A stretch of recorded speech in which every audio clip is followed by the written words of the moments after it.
No one's coming. No one. No one's coming to push you. No one's coming to tell you to turn the TV off. No one's coming to tell you to get out the door and exercise. Nobody's coming to tell you to apply for that job that you've always dreamt about. Nobody's coming to write the business plan for you. It's up to you. Just get up, move towards that challenge, whatever that challenge is. Move towards that challenge and go attack it. And you may be successful and you may not be successful, but you will be better. When every boy realizes no one's coming to save him, and that's when he becomes a man. And some boys never get there and stay children forever. Nobody cares about you. And I mean that in the most positive, optimistic, inspiring, motivating way. You think that everybody's paying attention. And because of that, it kind of controls how you think. And the reality is nobody gives a shit. Everybody is so focused on themselves in this world. Nobody has time for you. Look around you. There was no fucking team. It was you. There was no weight loss program or mom and dad waking you up saying you can do it, you can be better, trying to build belief. You built belief when you had nothing. I found myself in a place that I just never envisioned I would be. I would wake up every morning just pinned to the bed with anxiety. And I became somebody that I barely recognized. And you know, the thing that's interesting about being stuck in life is that the fact is, you know what you need to do. That's the easy part. It's the how. How the do you make yourself do what you need to do? When you are scared or overwhelmed or anxious or hopeless or depressed or any of the stuff that happens to you as a human. That's the $100 million question. And because you're only ever going to do the things that you feel like doing right now or that feel good right now, unless you understand that you've got to parent yourself, you got to push yourself, you're not going to make your dreams come true. You're just not. We're not wired that way. You weren't born that way, you weren't that way when you were growing up, and you're certainly not that way as an adult. And there's a tremendous amount of liberation that comes when you accept the fact that you're always going to need to give yourself a push. We don't want to be left alone by ourselves with ourselves. So we come in and we sit down and we get on our phone, or we turn on the TV, or we go wherever, we do whatever, because we don't want to face the reality of being by ourselves with ourselves. Start making yourself a companion that you're comfortable with, and become comfortable in your own skin. I've trained 99% of my life alone. No one pat me on the back. I did all of the work alone. And while I'm still hard on myself, I know what I did. You know, if you're going to create anything of value in this life, you're going to, even if it's with other people, you're going to have to be willing to be on your own for a bit, to forage on your own, to take walks alone. I just have bad news for everybody. Nobody cares that you don't have time to practice. Nobody cares that you didn't grow up with money. Nobody cares that you came from a bad neighborhood. Nobody cares about your problems. Stop with the pity party. Stop feeling sorry for yourself. And remember, no one is going to save you but you. Save yourself.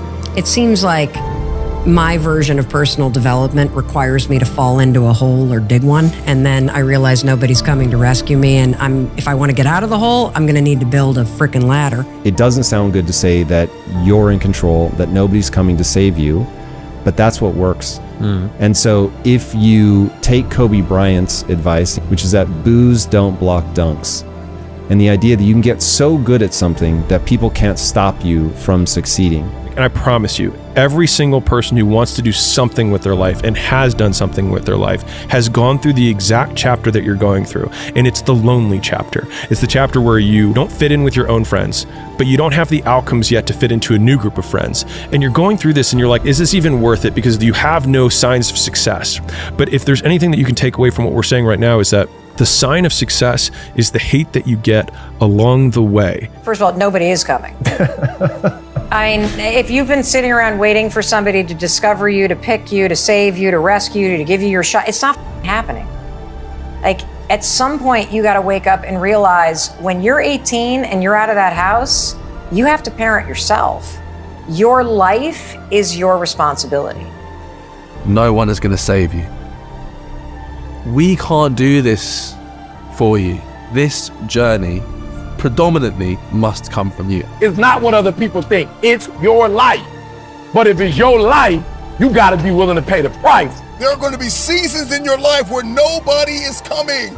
Nobody's coming to support you. Nobody's coming to help you. Nobody's coming to save you. No one is coming to rescue you.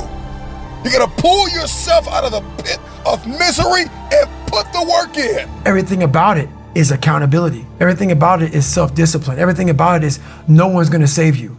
No one's going to come out of the woods and say, hey, I got your back, man. I want to take you from all this shit. I got to do it all on my own now, you know? But that's the truth. I had to do it on my own, you know? Just like he did. You got to do it on your own. Sometimes you just have to have the ability to save yourself.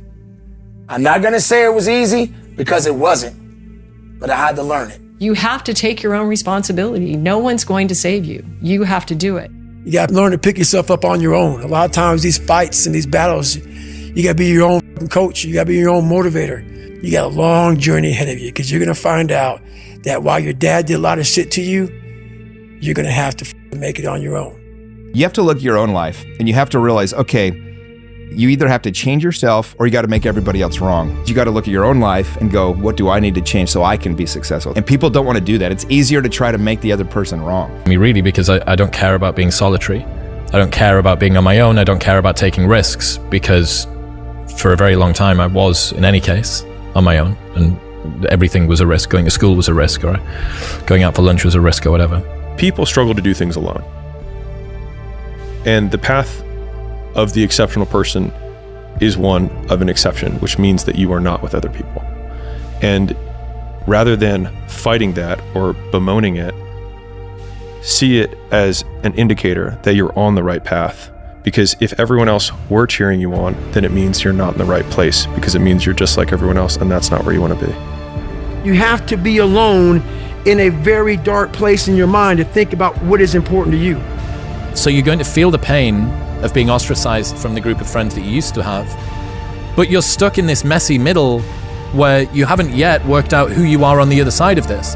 And that lonely chapter that's in the middle is something that I would say almost nobody that I've ever met who has gone from a place where they are to a place where they want to be hasn't gone through. You have to make that start. You have to separate yourself from the pack. You have to be willing to spend time with yourself. You have to sacrifice. I knew that no one was coming back to help me. No one was going to miracle me to be somebody special. All my situations were on me now, and solely on me. It's close to 3 in the morning right now.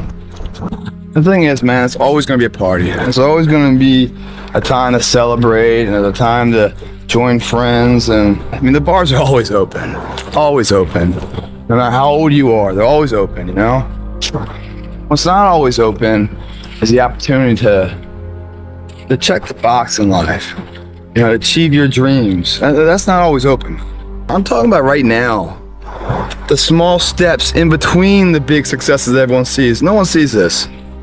Right now, I'm saying, like, there's a confidence to it, man. There's a bad motherfucker that's right here, you know, that's getting ahead of the competition. There's an overwhelming sense of fulfillment and pride and satisfaction with that. Successful people have mastered the art of spending time alone. When I get time with myself, and I get in my head and I get in my heart and I understand my behaviors and my belief systems and my parameters and what I need to do and how I need to sow and where I need to send my energy and how I need to execute in the day. It's a superpower when you spend that time alone and you can think and you can pray and you can meditate and everybody's not in your mix. You're able to grow something. Spending time alone is the only place where you get to have these conversations. And most of us are spending time away from being alone because we're scared of having these conversations. The challenge today is that we think that there's only one word for being alone, and we call it loneliness. We've forgotten about a second word, it's called solitude. Solitude and loneliness externally look the same, but they're completely different things. Solitude is the strength of being alone, and loneliness is the weakness. I don't respect a whole bunch of people But the few that I did respect are the people who were uncommon amongst uncommon people. And what that means is those people who weren't afraid to stand alone. I'm very comfortable in my own head. I'm very comfortable alone for hours at a time, for days at a time. The one companion that's always going to be with you is yourself. No one's coming. No one.